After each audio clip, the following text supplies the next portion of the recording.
Welcome to my YouTube channel again, connecting to my previous video about the general vegetation spectral signature. Now one may ask, how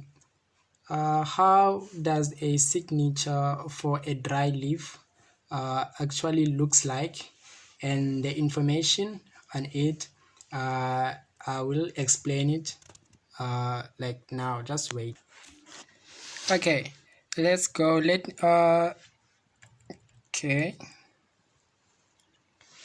this graph I displayed here shows the information, the curves about the dry vegetation. So this curve is for a dry vegetation, and then this second one, you see the one that is dotted, is for a green vegetation. What we have to know before we start is that the green vegetation consists of a chlorophyll, and also its structures are in good health, and also has a water content within itself, as compared to the dry leaf. So the dry leaf, it sometimes happened having no chlorophyll, or having a little, extremely little chlorophyll within itself. It depends. Then obvious, it doesn't have water. Okay, let's try to give an explanation of what is happening.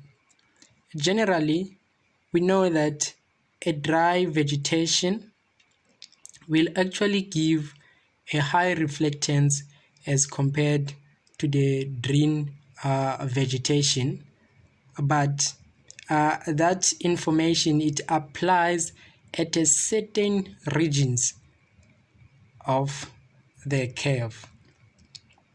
You see, this part that I pointed to is the visible region. So this part is the visible region. We know that the visible region ranges with a wavelength 0.4 up to 0.7. That's where the visible region ends, right? So you see that the dry vegetation have a high reflectance as compared to the green vegetation. Connecting to my last video, I've said that under visible region, the pigment, the leaf pigment, is the dominant controlling factor of the leaf reflectance. As you see here, we know that the dry vegetation has a low or no chlorophyll.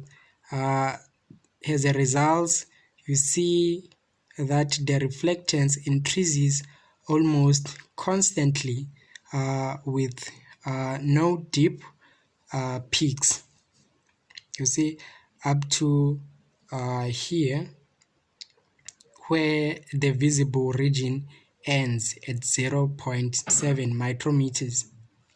Then when you get to the near infrared, around the near infrared, the leaf structure is the dominant controlling factor of the reflectance. So in this case, you see that from the visible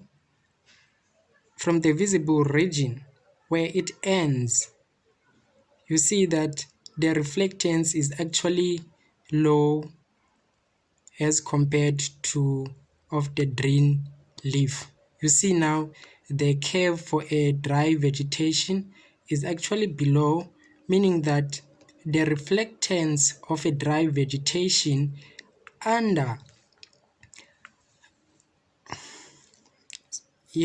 the reflectance of a dry vegetation under near infrared region is actually low as compared to the green vegetation.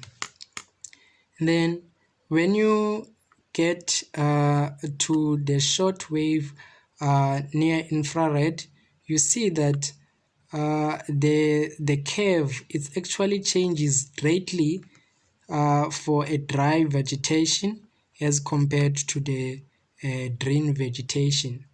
Another important thing that we know about this region is that moisture content or water content is the most controlling factor. As we stated before that the dry vegetation is actually reflects more than the green vegetation, but that statement it applies at a certain region, as we saw that under visible the reflectance for a vegetation is actually high as compared to the green vegetation, and also the reflectance of a green vegetation the reflectance of a dry vegetation is actually high as compared to of green vegetation. So we can't just generally say that the reflectance of the green vegetation is actually higher as compared to of green vegetation, or we simply say that the curve of a green vegetation will be above of the green vegetation. No, it doesn't work like that. We have to look at your regions where you see the reflectance in the visible is high of the dry vegetation as compared to of green vegetation, and also under shortwave infrared you see that for a dry vegetation it has a higher reflectance as compared to of green vegetation. Then at this point under near infrared we see that the cell structure is a